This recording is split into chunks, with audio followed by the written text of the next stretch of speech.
How you doing out there? All you nice people, all of us American citizens united. I'm talking to you. I'm paying a tribute here because John Wayne Mercure, the Sonneteer, I write sonnets that pay a tribute to people. And sometimes the tribute is a sad one. I knew this lady. And I'm not going to say her name, all of her name. Why? I don't want to open old wounds.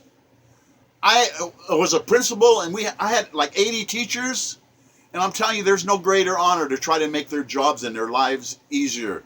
As a principal, you're supposed to help them, back them up. And this lady was a real nice lady, and I wasn't working there anymore, but she got murdered. And I think about that, and I scream, my God in heaven, who could kill her?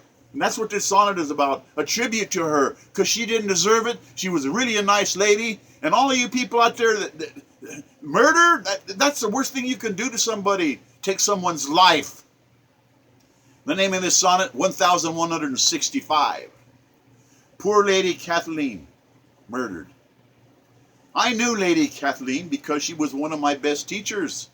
Science teacher, excellent.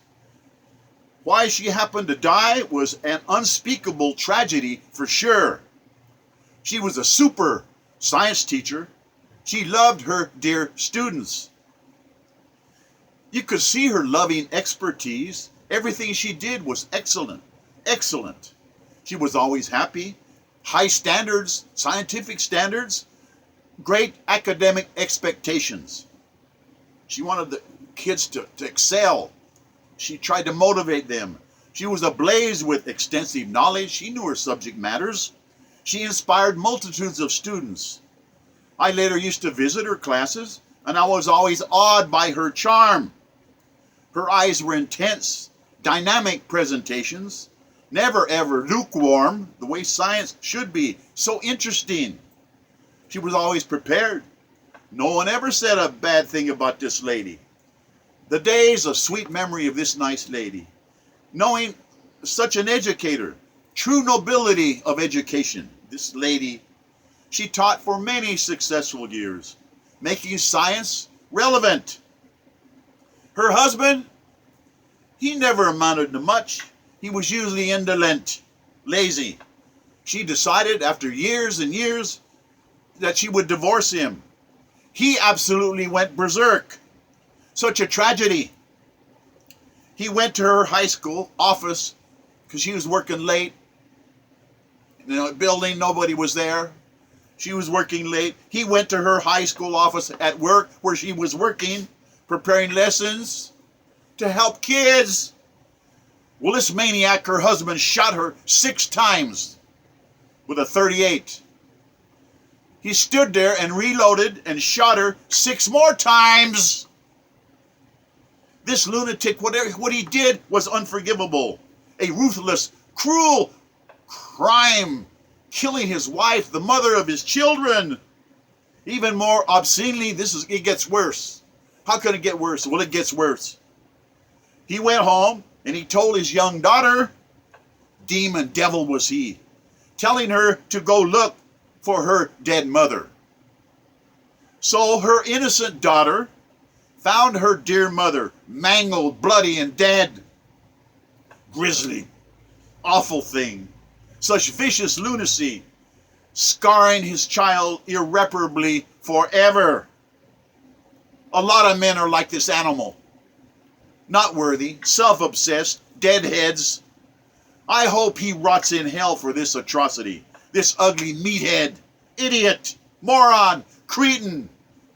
They put this crazy idiot in the loony bin, in the insane asylum for mental incompetence.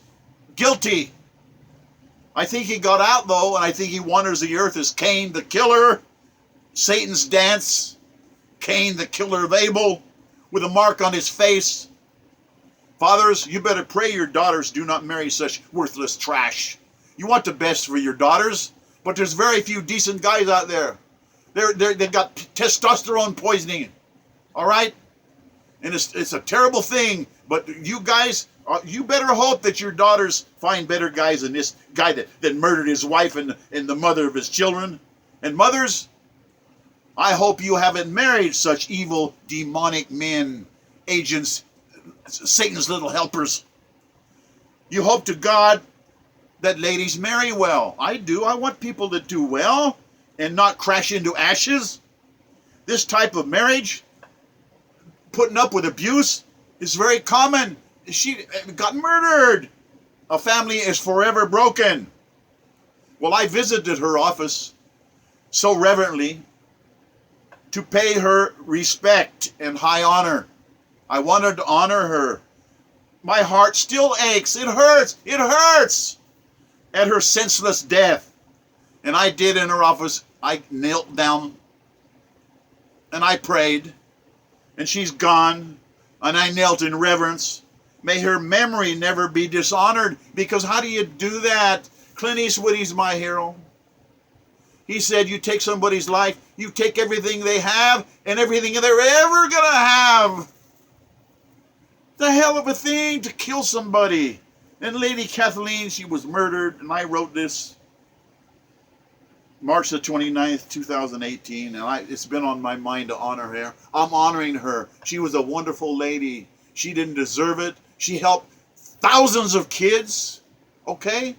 I was one of them. She was my science teacher when I was a kid, and then she moved to the junior high school, the high school, and then I was her principal, and I did the best to help those teachers discipline.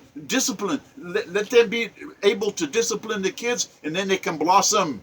We can't have teachers that are not supported. And Lady Kathleen, I supported you, and in heaven you know that, and I'm blessing you, your memory here.